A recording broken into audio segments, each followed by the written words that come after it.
Welcome back to Ready Player None, the only podcast about the real adventures of Johnny Quest. We left off after Wade used his video game skills to open the first gate, and a dive that took him through a bedroom wall into deep space. The episode ended with another one of my famous rants about how he always seems to have the exact skill and knowledge of 80s popular culture needed for the situation he finds himself in. I sure hope this episode doesn't make me repeat myself.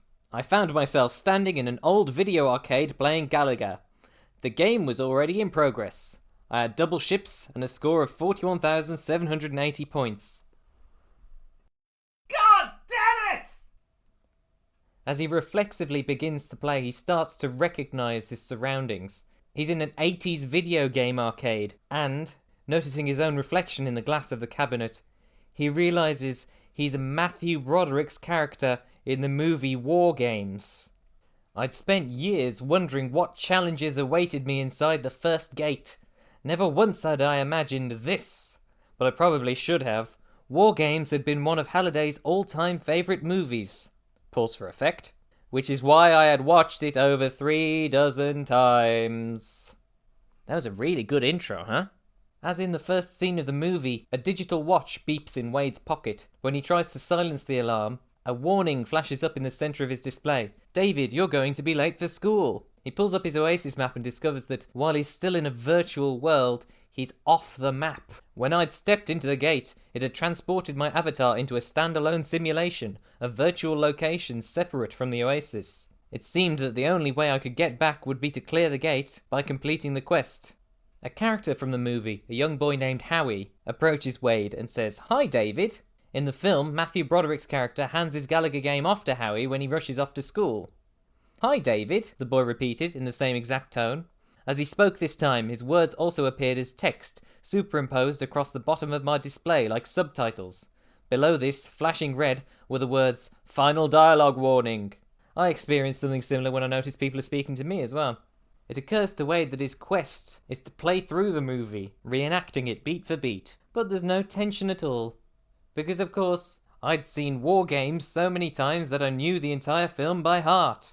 How boring! This is exactly what I'm saying about the video game parts. Wade knows exactly what to do. Your character isn't facing any adversity. He's just gently wandering through the experience of something that happened in the 1980s. How much of this chapter is just going to be a novelization of War Games? "Hi, Howie," I said, and as I spoke the line, the warning on my display vanished and a score of 100 points appeared, superimposed at the top of my display. So every line of dialogue that Wade repeats, or every action that Matthew Broderick did in the film that he replicates, he gains 100 points. Wade acts like this is some big, impressive innovation in Oasis technology, an interactive movie. Don Bluth was doing this in the 80s with Dragon's Lair. You're in a Laserdisc game. You're in a full motion video. You're Time Gal. If all I had to do was rattle off lines of dialogue from War Games on cue for the next 2 hours, this was going to be a breeze. Without even knowing it, I'd totally over-prepared. That's this book in summary. Put that on your front cover. Never mind Willy Wonka meets the Matrix.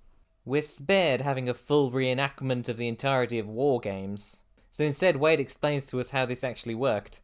All he had to do was recite Matthew Broderick's dialogue and do all his actions. The game operated on a 3 strikes in a row system, though he never made enough mistakes to find out what would happen if he lost. Every correct 7 lines of dialogue, he'd gain a cue card power-up, which would be a bit like a teleprompter with the actual dialogue if he ever needed a lifeline. And he'd gain extra points for exactly copying Matthew Broderick's line delivery.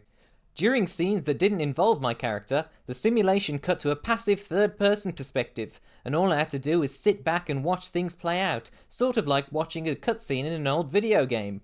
Now, you know how I hate to nitpick. What do you mean like an old video game? No, really, what do you mean like an old video game? Because your old video games are on the Intellivision, or the Atari 2600. Why is it that every standard video game you mention is 40 years old, but something with modern day conventions is an old video game? Oh, I know why. because you're a fictional character written by a 39-year-old. Never mind. Omniscient future narrator Wade tells us that once GSS got wind of the War Games simulation, the company quickly patented the idea and began to buy up the rights to old movies and TV shows and convert them into immersive interactive games that they dubbed flick sinks. That is not a pleasant word to say. Flick sinks. That's an awful name. That's an awful name. By the end of the film, Wade has been up for about 24 hours. After his final actions convinced the supercomputer to no longer doom the world to global thermonuclear war, all the characters around him vanish and he's left alone in the empty war room. When I checked my avatar's reflection in a computer monitor, I saw that I no longer looked like Matthew Broderick. I changed back into Parzival. All the screens around him illuminate in green text, like War Games meets the Matrix. This is another riddle. The captain conceals the jade key in a dwelling long neglected, but you can only blow the whistle once the trophies are collected. He takes some screenshots to remember the riddle, and the copper gate reappears, embedded in the wall. In his state of exhaustion, he has no idea what the jade key riddle could refer to, and he's happy enough to leave back to Halliday's bedroom. He sees that he's gained several 100,000 experience points, and his avatar's been raised from 10th up to 20th level. The scoreboard now says he has 110,000 points along with a copper gate icon next to his score, whereas Artemis is still only on 9,000 points.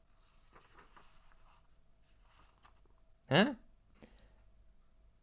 So Wade grabs one of Halliday's parents' car keys and makes to drive back to the transport gate at the bus station. And of course, I hate to nitpick, the car, the one that wasn't up on blocks, was a 1982 Ford Thunderbird. Okay.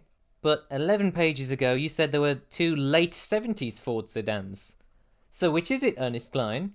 Is it late 70s? Or is it 1982? I sure hope somebody got fired for this blunder. Back at school, Wade puts all his newfound treasure, armour and weapons in his locker.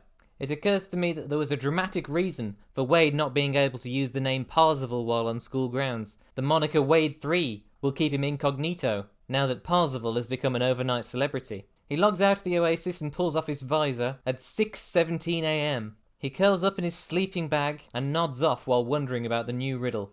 Wade dreams about standing alone in the centre of a scorched battlefield, surrounded by enemies, not just the Sixers, but a number of rival Gunter clans. I looked down at my body. It wasn't Parzival's body, it was my own, and I was wearing armour made of paper. In my right hand was a toy plastic sword, and in my left was a large glass egg. It looked exactly like the glass egg that causes Tom Cruise's character so much grief and risky business, but somehow I knew that in the context of my dream, it was supposed to be Halliday's Easter egg. All of the warriors around him charge with a fierce battle cry, out for his blood. I knew I was dreaming, and so I expected to wake up before they reached me. But I didn't. The dream continued as the egg was ripped from my grasp, and I felt myself being torn to shreds. End chapter 11. Wade got torn to shreds. That's what I really wanted out of this book. I hope he wakes up and he's been eaten by raccoons in his abandoned van. Speaking of trash mammals, I've been your host, Gherkin. You can follow the podcast at rpn_pod on Twitter, or you can follow me at The Last Gherkin. Watch along with subtitles on YouTube, The Last Gherkin, or get an MP3 download at thelastgherkin.podbean.com. Till next time. What a strange book. The only winning move is not to read it.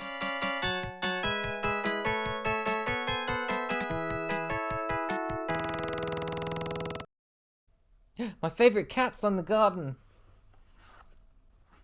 Where is he? Aww.